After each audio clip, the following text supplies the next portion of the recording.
everybody, it's Martin here from Branco Customs.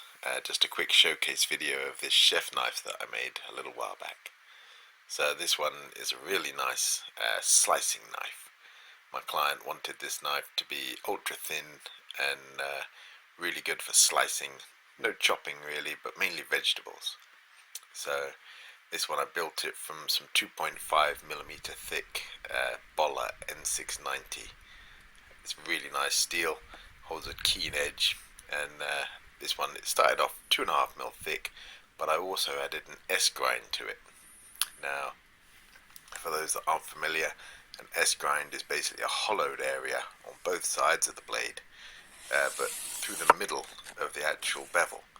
So with this, it allows extra thin slicing, so behind the main cutting edge that's about maybe 12mm long, it then disappears and gets nice and thin. So as you're slicing different things, there's a lot less resistance from a wedge-shaped blade sort of wedging into things and splitting things open. This one actually slices to a far better level. As you can see with this paper slicing test, I literally folded a piece of A4 paper in half, stood it on its end, and just sliced straight through it. Thanks for looking. We'll see you again soon.